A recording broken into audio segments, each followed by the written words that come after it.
आप देखो, जब भी हम बीमार पड़ते हैं ना तो क्या होता है, हम डॉक्टर के पास जाते हैं, बहुत अच्छा से दवा लेते हैं।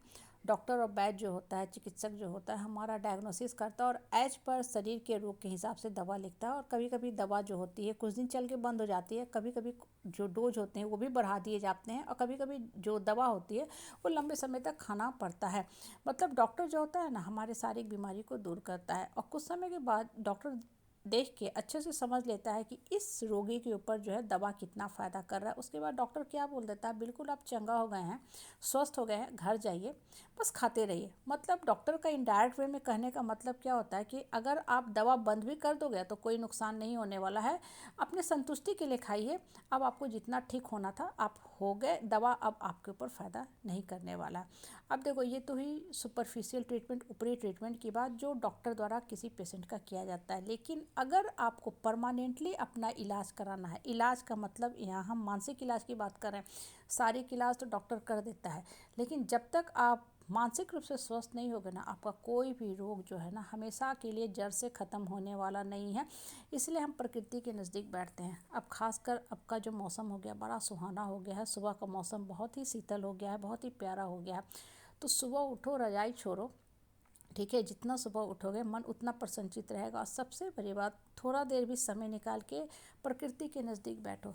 जब प्रकृति के नज़दीक बैठोगे, ओपन में बैठोगे, खुले में बैठोगे ना, तो आप खुद में ये फील करने लगोगे कि आपके अंदर मन से कितने सकारात्मक विचार आने लगे हैं।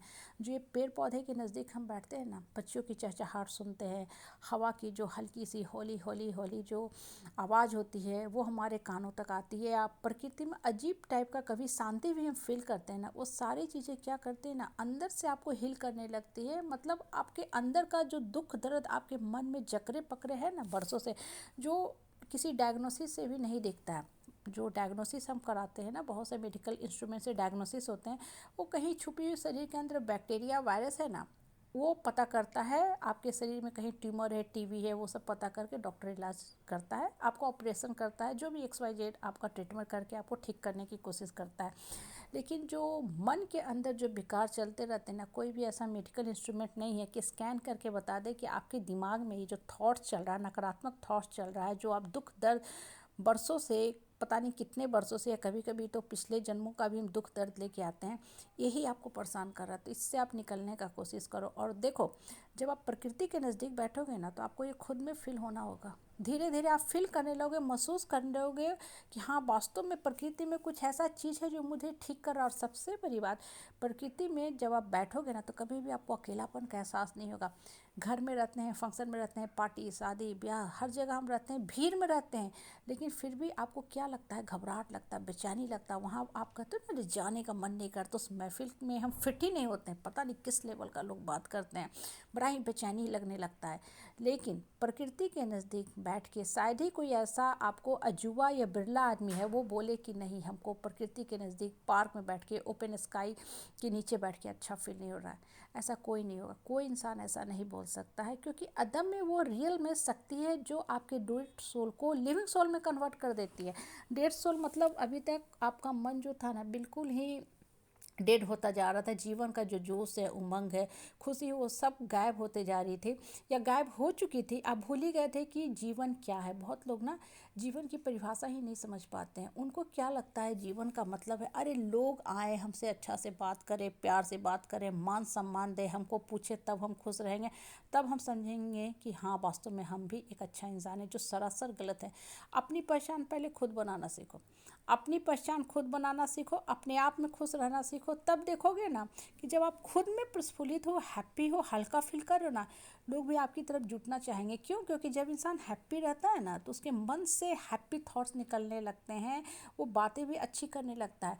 तो वो अपने तो हील हो ही रहा है, अपने साथ बैठे हुए अड़ोसी पड़ोसी, हित नाता, रिश्तेदारों को भी हील कर रहा है।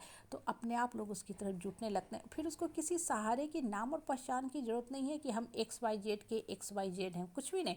वो अपने आप में पूर्ण है, संपूर्ण है। इसलिए प्रकृति के नज़दीक आदमी बैठता है। आप देखो, भगवान की पूजा करते हो ना, तो पूजा सब लोग करते हैं, और हम लोग नॉर्मली जो पूजा करते हैं वो किसकी पूजा करते हैं, एक फ़ोटो की पूजा करते हैं, मूर्ति पूजा करते हैं, जो करना चाहिए, करना चाहिए। उससे ना मन के अंदर शुद्ध विचार आते हैं। लेकिन एक्चुअल में जो लोग भगवान को फील करते हैं ना, वो समझते हैं कि भगवान की पूजा क्या है।